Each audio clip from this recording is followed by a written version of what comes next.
이제 지난 시간에 이어서 계속 진행해 볼게요. 자유주의라고 하는 걸 한마디로 요약하면 뭐예요? 개인의 자연권의 절대화죠. 그쵸? 예, 네. 그래서 뭘 막는다? 전체주의적 광기를 막는다. 그쵸? 요걸로 한 줄 요약할 수 있어요. 그쵸? 예, 그런데 그렇기 때문에 한계와 맹점이 뭐다? 개인의 영역 안에서 일어나는 온갖 악덕들과, 그쵸? 예, 좋지 않은 것들을 그냥 방관할 수밖에 없다는 거죠. 그쵸? 예, 결국 그게 뭐예요? 시간이 지나면 쌓여서 사회의 병폐로 터져 나올 텐데, 이거 어떻게 해결할 방법이 없다는 거죠. 그쵸? 네. 예, 그렇죠. 그리고 또 하나는 뭐예요? 이제 다른 사람의 형편이죠. 형편이나 환경에 대해서 어때요? 굉장히 냉소적이고 무관심해질 수 있다는 거죠. 그쵸? 예, 네. 그런 약점이 있는 거예요. 그리고 이제 또 하나 얘기를 안 했는데 깜빡했는데 이게 공적인 영역에서 종교와 관련된 얘기를 하면은 안 되는 그런 사상으로도 작동합니다. 예, 종교. 그러니까 현대 사회에서, 그러니까 예전에는, 그러니까 그런 거예요. 그 미국이 1960년대 되기 전까지는 공립학교에서도 10계명 붙여놓고, 예, 그리고 그런 거 가르치게 하고 막 이랬잖아요. 그쵸? 네. 예, 그런데 뭐예요? 이제 국가나 사회나 이런데 이제 뭐예요? 그러한 기조들이 공식적으로 작용을 하게 되면은 어때요? 어, 어, 예, 그쵸? 예, 개인의, 그쵸? 예, 그러한 종교의 자유죠, 그쵸? 종교의 자유를 침해하는, 국가에 의해서 침해하는, 예, 그러한 것으로 작용할 수도 있습니다. 물론 이게 1960년대까지는 이걸 이렇게 작용한 사람은 없었어요. 아, 예, 네. 누구도 그렇게 생각하지 않았습니다. 그런데 1960년대 이후에는 개인의 자유예요. 개인의 자유를 바탕으로 해서 사회나, 그쵸? 예, 국가의 영역에서 기독교를 몰아내는, 그쵸? 기독교를 몰아내고 거기에 다양한 종교로 채워 넣으려는 다원주의자들에 의해서 가장 많이 악용되는 사상이 자유주의 사상이기도 해요. 아, 예, 그러니까 자유주의 원리에 의해서 돌아가고 있으니까 거기에 의해서 이러한 그쵸 것들을 공적 영역에서 몰아내야 된다라고 하게 되면은 굉장히 설득력이 있는 아, 네, 그쵸. 네. 뭐 이슬람교 믿는 사람, 불교 믿는 사람 이런 사람들 다 뭐예요? 차별받고 억압받고 있다. 그쵸? 네. 그러니까 뭐예요? 진정한 이 자유를 하기 위해서 그런 사람들 다 그러니까 그런 것들 공적 영역에서 다 몰아내야 된다. 남겨두면 안 된다. 이제 이렇게 했을 때, 뭐라고 답을 찾긴 어려워요. 자유주의 그 자체에서. 아, 네, 무슨 네. 얘기인지 아시겠죠? 그쵸? 예, 네. 그래서 이제 다른 부분에서 그쵸? 보수주의나 민족주의 이런 부분이 혼재돼 있다고 말씀드렸잖아요, 그쵸?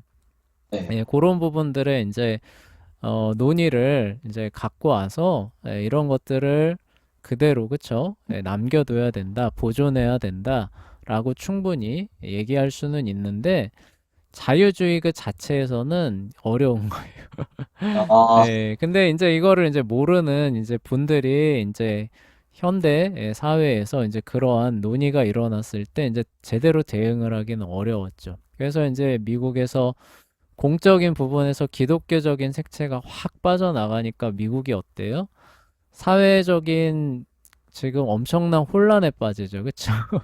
네. 네. 예, 그쵸? 너무나도 다양한 가치들. 그래서 나라가 그 하나가 되지 못하는 그래서 온갖 갈등과 분열로 몸살을 앓고 있는 그러한 이제 그 결과를 가져오게 되고 그렇게 되면 결국 개인이 그쵸 피해를 보잖아요 그쵸 그 피해를 보잖아요 그래서 이게 개인하고 그 국가라고 하는 거는 이렇게 완전히 양분해서 볼 수가 없는 거예요 그쵸 예, 네.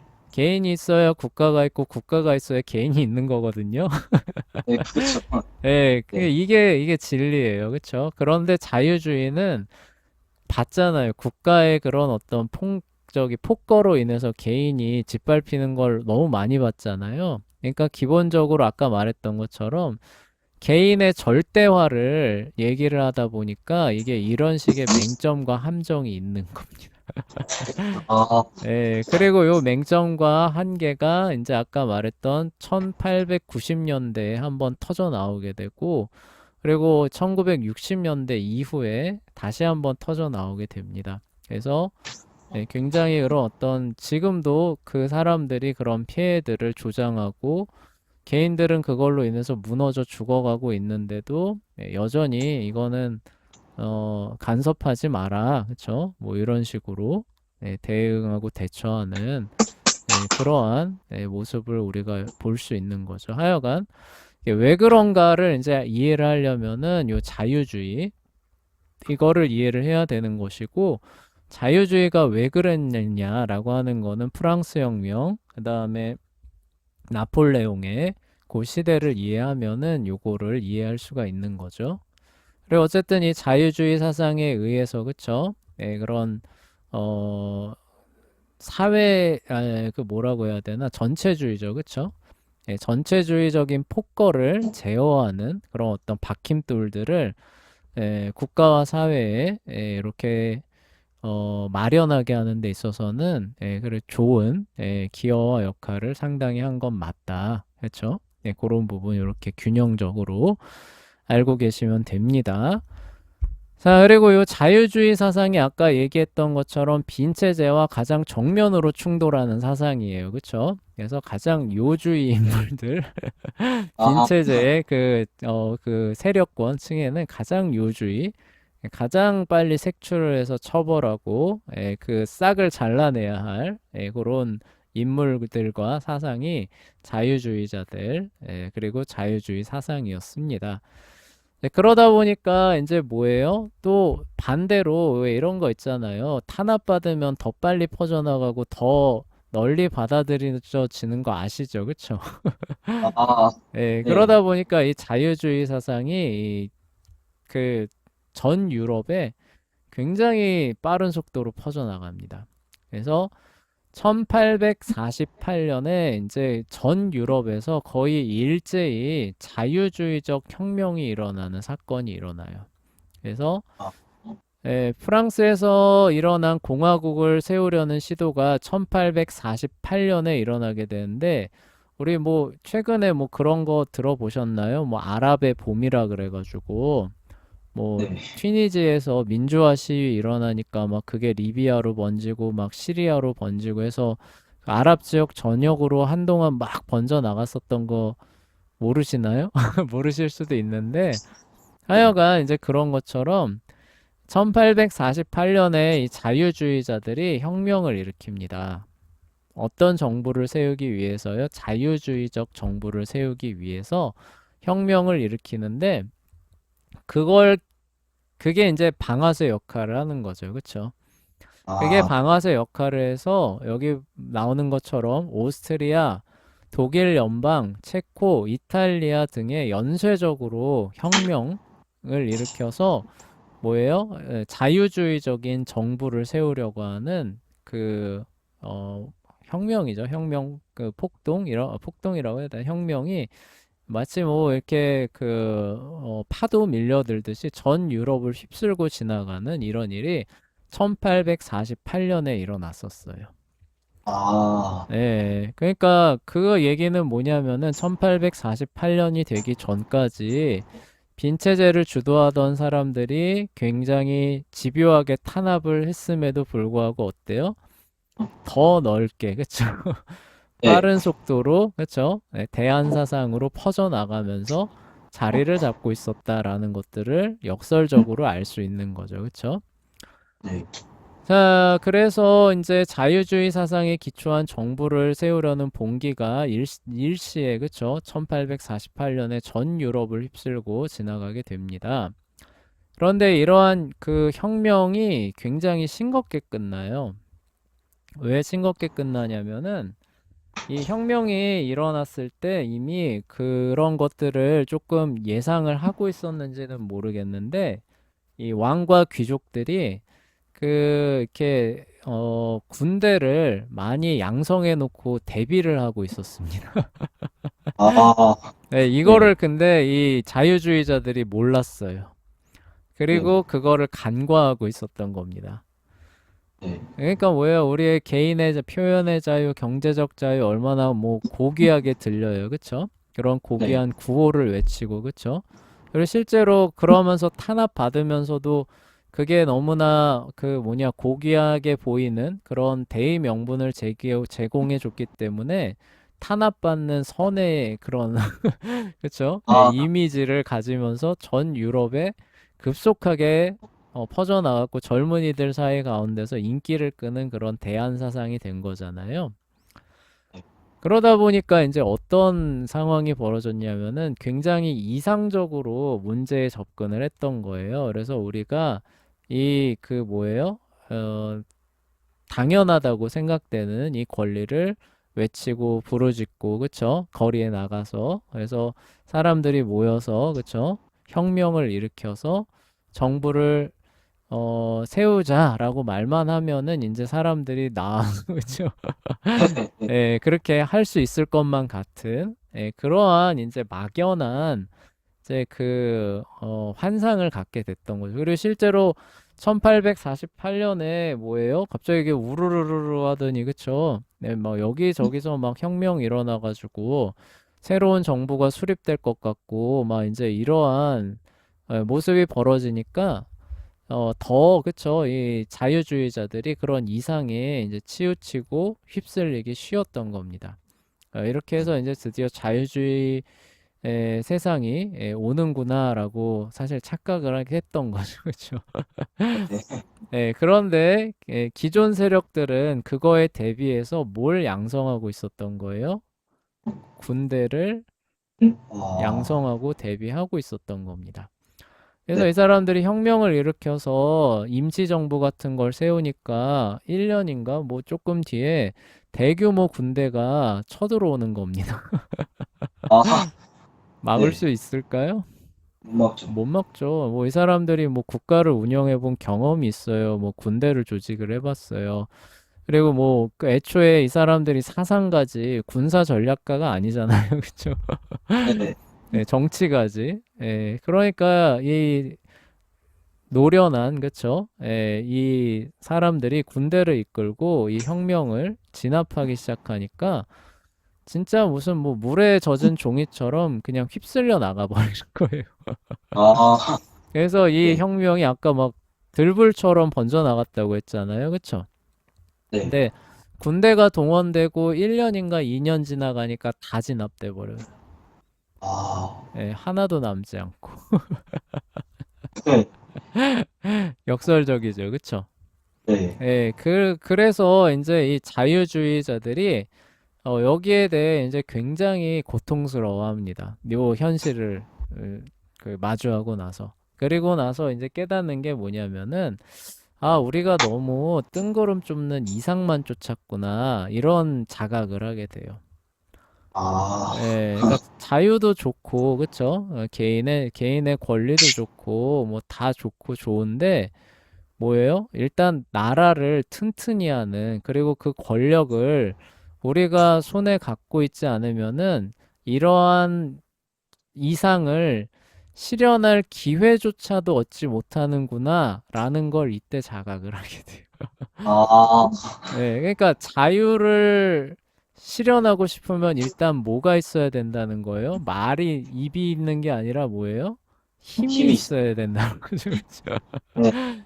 그 힘으로 뭐예요? 라이벌을 꺾고 난 이후에야, 그래서 뭐예요? 그 지역 이거를 충분히 장악한 이후에야 나의 이상을 펼칠 수 있구나라는 것들을 이 자유주의자들이 자각을 하게 됩니다. 네. 그러면서 이 자유주의자들이 대거 방향 전환을 한 그 사상가들로 나오게 되는데 그게 바로 현실주의자라고 하는 형태로 전환돼서 나오게 돼요. 네. 그래서 이 현실주의자들의 자유주의의 그런 방향이나 이념을 포기한 사람이 아니에요. 기본적으로 다 갖고 있는 사람들이에요. 그런데 이 현실주의자들의 사상은 뭐냐? 아까 선생님이 말한 거 그대로예요. 자유 좋지. 실현해야지. 우리가 그거에 의해서 나라를 세워야지. 근데 나라를 세우려면 뭐가 필요하다는 거예요? 힘이 힘이 필요한. 필요한. 네. 힘이 없으면 자유 뭐라는 거예요? 그냥 한여름밤의 꿈과 같은 것이고, 그쵸? 예, 판타지 소설 같은 것에 불과하다. 라고 생각하게 되는 사람들이 바로 현실주의자가 되는 거예요.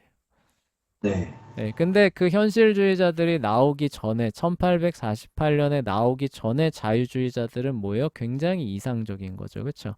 우리가 옳은 일을 하고 있으니까 그 올바른 일을 계속 하기만 하면 어때요? 좋은 나라, 그렇죠? 완전한 나라가 설립이 될 것이고 우리를 누르는 저 빈 체제, 악한 체제죠. 어떻게 보면. 네. 네, 저거는 그냥 다 알아서 붕괴를 할 것이고 모든 사람이 우리와 함께 할 것이고 이렇게 그냥 막연하게 이상적으로만 생각했던 거죠. 그렇죠? 예, 네. 그런데 그 1848년에 혁명이 막 일어났을 때는 진짜 그렇게 되는 듯 보였지만 1년이나 2년 경과해 보니까 어때요? 기존 자, 세력들이 가지고 있었던 힘이죠. 그렇죠? 실질적인 힘이라는 군대라고 하는 그 당면한 현실 앞에서 다 나가 떨어져 버린 겁니다. 네. 그렇죠. 다 무효화되는 거예요. 그래서 이제 그거를 보고 자유주의자들이 대거 현실주의자로 전향을 하게 돼요. 아, 예, 그래서 이 현실주의자는 뭐냐면은 우선순위를 조정하는 거예요. 자유도 좋지만 자유를 실현하기 위해서는 뭐가 필요하다? 힘이 필요하다라고 해서 힘을 추구하는 그 제1의 원리로 자유보다도 먼저 놓을 수 있는 사람들이 현실주의자인 거예요. 아, 근데 물론 이 사람들이 그러면은 힘 그 자체를 목표로 삼느냐? 그건 아니에요. 힘을 갖고 결국 뭘 실현하기 위해서 자유를 실현하기 위해서 힘을 추구하는 사람을 현실주의자라고 얘기를 해요. 네. 예, 그리고 그러니까 힘이 먼저 올라갔기 때문에 그러면 이 사람들은 일단 힘을 갖추기 위해서 자유라고 하는 대원칙도 어느 정도 유예하거나 타협할 수 있는 사람을 현실주의라고 얘기를 하게 되는 것이고 무슨 얘기인지 아시겠죠? 그쵸? 네. 예, 그리고 요 시대 이후로도 남는 자유주의자는 누구를 얘기를 하는 거예요? 현실주의. 그러한 원칙을 죽어도 포기할 수 없다. 그쵸? 아, 무슨 얘기인지 아시겠죠? 그쵸? 네. 살아남아야 자유를 시행하지 않느냐라고 하는 그 논리에 넘어가지 않은 사람을 이 남아있는데 그 사람은 여전히 자유주의로 남아있는 거죠. 그쵸? 네. 살아남아야 자유가 있지 않느냐라고 얘기하면 이 사람들은 뭐예요? 현실주의. 자유가 없는 삶이 무슨 삶이냐. 그쵸? 네. 예, 자유가 있어야 생명도 있다라고 하면서 더욱 굳건히 그쵸? 그 원칙과 원리를 고수하려고 했었던 그 사람은 자유주의자로 남아있지만 1848년 이후에는 뭐예요? 대거 자유주의 진영에서 그 거의 주류 사상이라고 얘기했었죠. 대거 사람이 현실주의라고 하는 쪽으로 방향을 틀게 되고 그리고 현실주의라고 하는 거는 기본적으로 제1의 추구 그 방향을 힘으로 두는 거예요. 힘. 네. 그래서 개인이나 사회나 조직의 그 힘과 능력을 키우는 게 제1의 당면 목표입니다.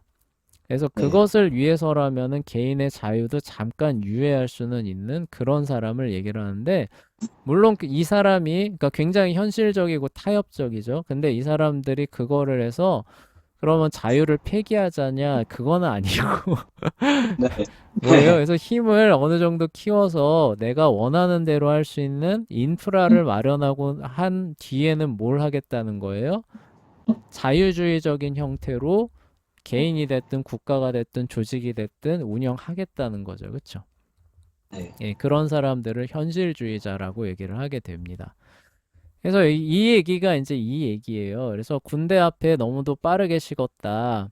그나마 이듬해까지는 헌법에 기초한 대의 정부를 세우려는 노력이 간간히 이어졌지만, 그러니까 그 혁명에 의한 정부가 1년 정도까지는 유지가 됐다는 거예요. 아, 근데 네. 뭐예요?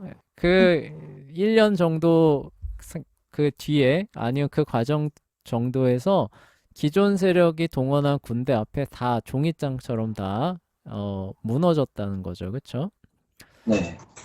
결국에는 만만치 않은 현실 앞에 모두 무릎을 꿇고 말았어요. 그 결과 이후에는 사상가들이 이상과 명분, 그쵸? 이상과 명분만 외치면은, 그쵸? 예, 그 자유주의 정부가 세워질 것이다. 라고 순진하게 생각했었던 데서 돌아서게 되는 거죠. 그쵸? 실질적인 효과를 내는 방법에 더 주목을 하게 됩니다. 이 얘기는 뭐예요? 힘을 가져야 된다는 거죠. 그쵸? 예, 이게 네. 그래서 현실주의자들의 등장이 되는 거예요. 또한 자유주의 사상은 어떤 민족과 나라가 다른 민족과 다른 나라를 다스리는 일이 흔했던 유럽에서 독립국가 설립을 추구하는 형태로도 발현이 됩니다. 이 얘기는 뭐냐면은 민족주의하고 손을 잡게 되는데 이게 왜 그러냐면은요. 자유주의를 가장 집요하게 탄압하고 그 못살게 굴었던 세력이 어디냐 그러냐면은 구체제 사람들이라고 했잖아요. 그쵸? 빈체제. 그쵸? 네. 근데 빈체제는 기본적으로 뭐예요? 왕과 귀족이죠. 그쵸? 네. 그렇죠. 예, 왕과 귀족이에요. 그쵸? 그래서 자유주의랑 가장 그 대립하는 데가 왕과 귀족 세력입니다. 근데 아이러니하게도 왕과 귀족은 유럽의 왕과 귀족은 민족적인 형태로 운영되기보다는 뭐예요? 제국적인 형태로 운영이 돼요. 그쵸?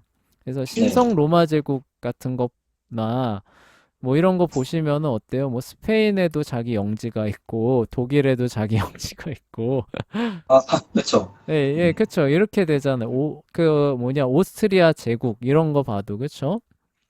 그러니까 네. 기본적으로 민족을 그 기반으로 하는 그런 그 체제가 아니에요. 빈 체제의 그 주류 세력은. 그러니까 네.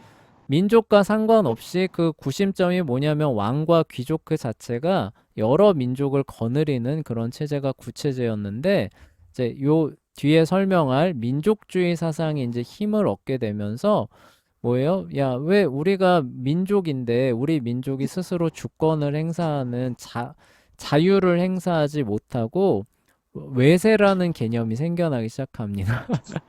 네, 아, 외국 군주, 그러니까 예전에는 없었어요. 그쵸? 예전에는 없었는데 왜 외국 군주, 귀족들한테 우리가 지배를 받으면서 노예처럼 살아야 되느냐라는 자각이 생깁니다. 민족주의가 퍼져나가면서. 그러니까 이 네. 민족주의 세력의 이 가장 먼저 대항해서 싸워야 되는 대상이 뭐냐면은 왕과 귀족이 되는 거죠. 그쵸? 네. 그러니까 왜 자유주의도 뭐예요? 왕과 귀족과 제일 그쵸? 예, 아, 맞닥뜨려 싸워야 되는데 민족주의를 추구하는 사람도 일단 누구를 없애야 되는 거예요? 왕과 귀족 구체제를 맞아 싸워야 되는 거죠. 그쵸? 예, 네. 그러니까 뭐예요? 이 자유주의자와 민족주의자들이 힘을 합치고 협력하는 형태가 굉장히 보편 아, 그 뭐라 보편이라고 해야 되나요? 굉장히 많이 자연스럽게 아, 자연스럽게 이렇게 자리를 잡게 됐던 거죠. 그래서 네. 민족주의자들 대부분이 자유주의자인 요런 상황, 그쵸? 그래서 민족의 독립을 이끄는 뭐 저희 뭐냐 그 영웅들이 보면은 동시에 자유주의자이기도 한, 그쵸? 네, 요런 형태가 되는 거예요. 그러니까 그 민족주의자들이 네. 그 뭐지? 그 현실주의자. 현실주의는 아직 얘기 안 한 거예요. 아, 현실주의는 1848년 이후에 나오는 거예요. 그러니까 그 뭐냐 그 자유주의자들의 혁명이 빠르게 실패하잖아요. 그쵸? 네. 빠르게 실패하고 난 이후에 이제 안 되겠다. 우리가 추구해야 될 바는 오직 먼저 추구해야 할 바는 힘이다라고 하는 자각에 의해서 출현하는 사람들이기 때문에 1800년대 중반 이후에 나오는 사람들입니다. 네. 예, 근데 민족주의라고 하는 건 어떻게 나타나게 되냐면요. 이제 사실 설명하려고 했는데, 네, 네, 어떻게 나오게 된 거냐면은, 이제 그 자유평등 박애라고 하는 부분을 이제 그 외치면서 프랑스가 전 유럽을 이렇게 그 제패하잖아요. 그쵸? 네, 근데 나폴레옹에 의해서 지배받는 지역은 이제 그 자유와 평등 사상이 들어와요. 그쵸? 네. 그런데 보니까 뭐예요? 자유롭다며? 라고 하는데 왜 근데 우리나라는 나폴레옹이 다스리지? 아, 왜 우리 민족은 나폴레옹의 지배를 받아야 되지? 이런 자각이 생기게 돼요. 그래서 뭐예요? 나폴레옹 물리치고 우리 민족끼리 단합해서 나라를 세워봅시다. 이런 저항들이 일어나기 시작합니다. 그게 민족주의의 시초예요. 그러니까 뭐예요? 이미 나폴레옹 시대 때부터 발흥을 한 거예요. 네. 예, 그러니까 현실주의하고는 그 기원점이 이미 전혀 다르죠. 그쵸? 저 나폴. 예, 상당한 시간차가 있는 거죠. 그쵸? 예, 네, 근데 그렇게 기원해서 온 민족주의 사상이 이제 빈 체제를 거치는 그런 과정에서 얘네도 어떻게 되는 거예요? 탄압을 받죠. 그쵸? 네, 예, 왜요? 얘네들은 민족에 기반한, 그쵸? 자율, 독립, 뭐 이런 걸 얘기를 하게 되는데, 빈체제를 수립한 왕과 귀족들은 어때요? 여러 민족을 거느리는 제국적 체제를 운영하는 사람들이잖아요. 그쵸? 네, 그쵸. 예, 그러니까 얘네들 입장에서는 민족주의랑 역시 마찰이 있을 수밖에 없죠. 그쵸? 네, 예, 그리고 자유주의라고 하는 게 그런 어떤 자유를 얘기를 했기 때문에, 그러니까 일단 기본적으로 자유주의나 민족주의나 뭐예요? 타파해야 될 제1 그 대상이 빈체제, 구체제, 왕과 귀족이었던 거죠. 그쵸? 근데 네. 민족주의도 똑같이 원인은 달라요. 그쵸? 아, 예, 네, 원인은 달라요. 뭐 원인은 다르지만 기본적으로 왕, 귀족 이런 쪽으로 모이게 되는 거예요. 그쵸? 네, 그러니까 자연스럽게 손을 잡고 연합하는 그런 뭐라고 해야 되나 상황이 형성이 되다 보니까 그리고 이제 그러면은 예를 들어서 민족 국가로 독립을 해요. 그러면 네. 이제 구체제 왕과 귀족들을 타파할 거 아니에요. 그럼 그 독립한 국가는 어떤 국가로 세울 거냐는 거죠. 그쵸? 또 구체제처럼 할 거예요? 아니죠. 아니죠. 우리가 외세로부터 자유를 얻기 위해서 한 거니까 이 나라는 어떤 나라가 되겠다고 생각하게 돼요. 자연스럽게 자유로운 나라로 생각하게 되겠죠. 그쵸? 네. 그러니까 자유주의 입장에서는 야, 민족주의자들에 의해서 독립되면 그 나라에는 어떤 정부가 세워지는 거예요?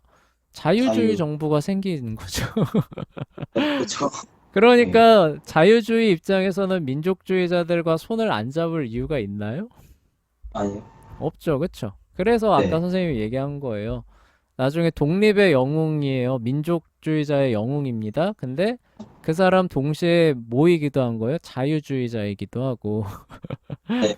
예, 그렇죠. 자유주의자로서 이름을 날리는데 조국 독립에 가서 그 헌신하는 사람들이 나오는 게 이상하지 않은 그런 상황이 요런 과정을 거치면서 자리를 잡는 거죠. 예, 아, 원래대로는 별개였는데 이런 상황을 거치면서 그렇게 자리를 잡는 거예요. 네. 그래서 자유주의하고 민족주의하고는 거의 한 배를 타고 가는 요런 상황으로 이제 그 이후의 역사가 전개가 이제 되는 것이고 현실주의는 이제 좀 더 뒤에요. 네. 근데 그런 이제 역사 이제 과정 가운데서 아까 말했던 것처럼 이제 그 독립국가가 세워집니다. 예전에는 제국 아래 속해 있었던 그런 나라들이 독립을 해서 민족을 중심으로 뭉치는 거죠. 그리고 이탈리아나 독일 같은 나라는 이게 원래 독일 민족이고 라틴 민족이잖아요. 그쵸? 네. 그런데 구체제 질서에 의해서 막 온갖 영방으로 찢어져 있고 도시국가는 다, 다 네. 찢어져 있고 이거였잖아요. 근데 빈체제가 그거를 계속 지속해야 된다라고 하니까 뭐예요? 대번에 거기에 도전하게 되는 거죠. 민족주의자들은. 네. 그래서 이탈리아에서는 가리발디하고 카보우르 같은 사람이 민족주의를 바탕으로 해서 이제 힘을 모으는 겁니다. 힘을 네. 모아서 이제 통일 전쟁을 일으켜요. 저기 이탈리아 통일 전쟁을 일으켜서 그러니까 빈 체제하면 오스트리아잖아요, 그렇죠? 네, 오스트리아 세력을 몰아내는데 통일 전쟁에 수행을 해서 오스트리아 세력을 몰아내는데 성공을 합니다. 네, 그래서 교황령 몰수예요. 드디어 교황령이 폐지가 되는 거예요, 요때. 네. 피핀 3세가 이거 그 해서 생긴 거잖아요, 그쵸? 중세 시대 때. 지금까지 유지되다가 민족주의에 의한 이탈리아 통일 전쟁이 성공리에 이루어지면서 교황령이 사실상 폐지가 되고 거기 바티칸 요만한 거, 그쵸? 네. 네. 네. 예, 그렇게 진행되는 역사로 가게 되는 겁니다. 네. 그리고 수많은 도시국가를 연합해 입헌 군주국가 형태의 통일 이탈리아 왕국을 세우게 되죠. 그쵸? 이 자유주의자들 이거 봐봐요. 그쵸? 입헌 군주국가. 이거 입헌 국가를 기본적으로 세우고 싶어 했잖아요. 그쵸? 근데 왜 네. 벌써 이 민족주의에 의해서 독립하면 입헌 국가 이렇게 딱 세워지잖아요. 그쵸? 예. 그쵸. 힘 있는 사람이 또 이걸 시행하니까 이제 또 구체제에 의해서 또 힘없이 무너질 그럴 위험성도 없죠. 그쵸? 그러니까 자유주의 입장에서는 민족주의 손 안 잡을라야 안 잡을 수가 없었어요. 네. 자, 어쨌건. 자, 그래서 이제 독일의 통일은 프러시아의 재상 비스마르크라고 하는 사람이 등장을 하게 됩니다. 그래서 이제 덴마크, 오스트리아, 프랑스와 전쟁을 벌여서 외국 세력들을 다 몰아낸 다음에 독일 연방 전체를 프러시아의 지배 아래 둠으로써 독일 통일을 달성하는 일이 있게 돼요. 이후 독일의 민족주의는 로마교회와 대립하다가 그들의 도움이 필요하다는 사실을 알게 되고서 그들과 협력하는 쪽으로 돌아섰고 급격하게 세를 불리는 사회주의와 맞서는 방향으로 가게 됩니다. 그래서 민족 그 사회주의자들이 이 공산주의자들이죠. 공산주의자들이 이제 이후의 역사에서 극도로 싫어하는 게 뭐냐? 민족주의하고 로마 카톨릭. 아, 이러한 이제 역사들은 그래서 이제 진행이 되는 것인데, 자, 어찌됐건 중요한 건 뭐냐면은 민족주의가 이렇게 발흥해서 자유주의와 함께 크게 세력을 넓혀가면 가는 과정 가운데서 어때요? 독일이 드디어 통일된 국가로 등장하기 시작한 거죠. 그쵸? 네. 이탈리아도 드디어 통일된 국가로 등장하는 거예요. 그쵸? 네. 이게 쉬운 게 아니에요. 잘 생각해 봐요. 이탈리아 이렇게 도시국가 체제로 해가지고 온 게 1000년이 넘어요. 그쵸? 아, 예, 네. 1000년 동안 그렇게 살았어요. 그런데 뭐예요? 우리 같은 민족이지 않느냐? 우리가 그쵸 하나로 뭉쳐서 그쵸 한 나라를 이루고 그쵸 그리고 이제 뭐예요? 자유로운 국가를 세워야 되지 않겠느냐? 여기에 그쵸 열렬하게 호응을 하면서 근대 세계 이제 후반부쯤에 들어서 드디어 역사의 무대에 등장하는 게 오늘 우리가 알고 있는 독일이나 이탈리아라고 하는 나라가 되는 거예요. 네. 그러니까 민족주의라고 하는 게 없었다면은 오늘날 우리가 지도에서 보는 독일이나 이탈리아라고 하는 나라는 있을까요, 없을까요? 없겠죠. 없어요. 그렇죠? 그래서 굉장히 중요한 그런 사상이 됩니다. 그리고 또 하나는 자유주의라고 하는 거는 약간 개인의 극단화, 절대화라고 얘기를 했잖아요. 그쵸? 네. 근데 민족주의는 정반대예요. 어떤, 사상적으로 보면 정반대입니다. 아, 그래요? 이건 뭐예요? 민족 공동체의 약간 자유. 절대화 성향을 갖고 있어요. 아, 네. 왜요? 어, 생각해 보세요. 이거 다 개인이잖아요. 독일 민족이라고 하는 거 다 개인이잖아요. 그쵸? 그쵸. 개인이죠. 개인이죠. 그리고 뭐 각 영방으로 쪼개져서 도시국가로 다 잘 살고 있잖아요. 그쵸? 네. 자유주의 입장에서는 이거 굳이 뭉칠 이유가 있나요? 없죠. 그거 뭐 니네가 하든지 말든지 뭐 이렇게 될 거 아니에요? 네. 근데 민족주의 입장에서는 그렇게 되면 돼요, 안 돼요? 우리가 같은 민족인데 이렇게 다 쪼개져 살면서 외세의 지배를 받고 사는 이 비극적인 현실을 타파해야만 되는 거죠. 그쵸? 아, 네. 예. 그러면 그 과정에서 힘을 합쳐야 되기 때문에 쪼개진 나라들의 주권, 그러니까 영방으로 쪼개진 원래 갖고 있는 주권들을 어떻게 되는 거예요? 다 회수해가지고 하나로 뭉쳐야 되는 거잖아요. 그쵸? 네. 자유주의 입장에서는 달가워요, 이게? 아니죠. 그쵸? 네, 그쵸. 아, 무슨 얘기인지 아시겠죠? 그쵸? 네. 예, 별로 원래 그대로 하자면은 별로 달갑지 않아요. 그런데도 어때요? 그 아까 저, 말했던 현실주의적인 그런 기조랑 합쳐진 자유주의가 합쳐지면서 기꺼이 그냥 그것을 용인하는 쪽으로 가게 됩니다. 네. 그렇기는 하지만 하나로 그쵸 뭉쳐져서 강력해서 만들어진 독립국가는 곧 어떤 국가다? 자유주의 국가 아니냐?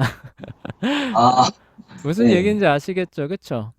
네. 예, 그러니까 현실주의자들이 민족주의랑 기꺼이 같은 배를 타게 되는 거예요. 네.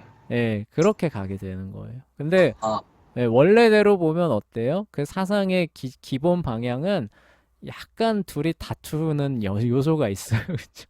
아, 네. 자유주의는 개인의 절대화인데 민족주의는 민족의 절대화라고 하는 측면을 갖고 있거든요. 아, 네. 예, 무슨 얘기인지 아시겠죠? 그쵸? 예. 네. 그래서 이제 이 민족주의가 나중에 광기로 치달았을 때 우리가 흔히 일본 제국 말기로 가면은 어때요? 막 카미가제 이런 작전 수행하잖아요. 그쵸? 네. 카미가제 작전 들어보셨죠? 그쵸? 네.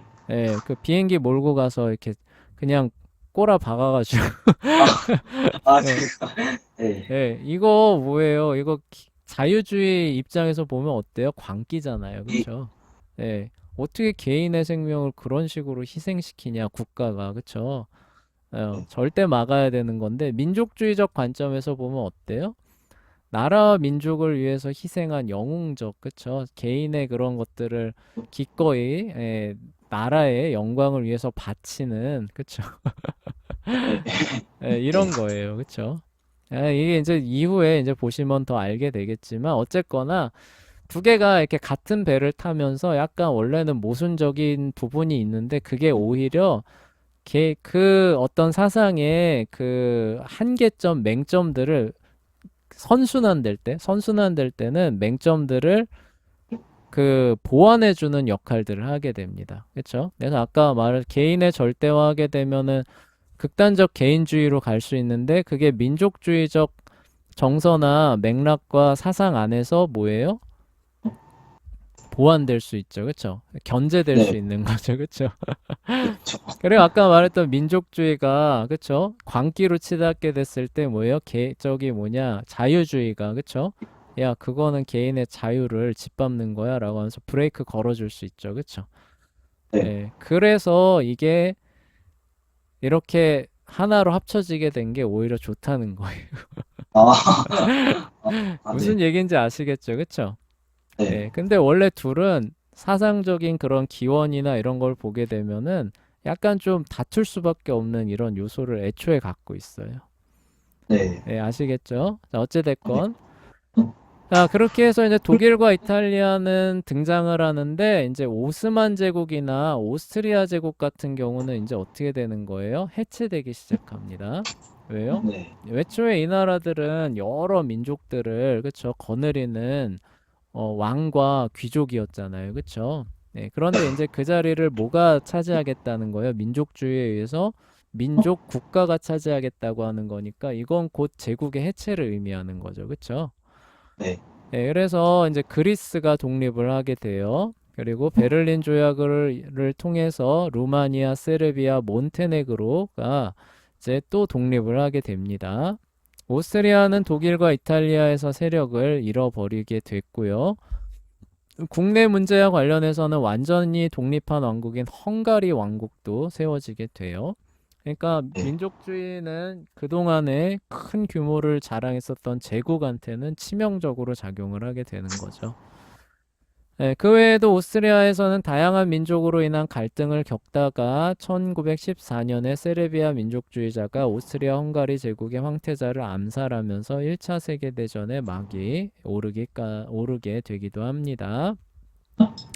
이것까지만 하고 마무리할게요. 민족주의는 원래 동포애와 각 나라 사이의 협력을 강조하면서 출발한 사상이었어요. 그러니까 우리 민족이 고귀하니까 우리 민족이 그쵸? 예, 그런 자유를 누리면서 살아가는 것들을 추구하니까 다른 민족도 당연히 그러한 권리가 있다라고 보겠죠. 그쵸? 예, 그래서 그것을 위해서라면은 기꺼이 협력할 수 있는 요런 출발점을 가지게 됩니다. 네, 근데 1848년에 일어난 대규모 봉기를 기점으로 해서 아까 말씀드렸죠. 이제는 네. 뭐에 현실적인 힘이 중요해지는 시대가 1848년 이후에 출범하게 되는 거예요. 네. 그러니까 이런 동포애 같은 이상이나 이런 부분들이 지배하고 있었던 민족주의도 어때요? 성격이 바뀌는 거죠. 그쵸? 네. 네, 이제는 그쵸. 뭐가 더 중요해요? 우리 민족의 힘이 더 중요한데 문제는 뭐냐면 다른 민족이 우리보다 힘을 더 갖게 되면 어떻게 될까요? 그거는 이제 더 이상 용납할 수 있어요, 없어요? 없죠. 없게 되는 거죠. 그래서 이 민족주의가 1848년 이후에는 각 나라들의 경쟁을 부추기면서 네. 그리고 나중에 어떻게 돼요? 이게 골마 터질 갈등을 악화시켜서 결국 1차 세계대전이라고 하는 거대한 폭발을 불러오게 되는 그런 폭탄과 같은 아, 그 네. 사상으로 작용을 하게 됩니다.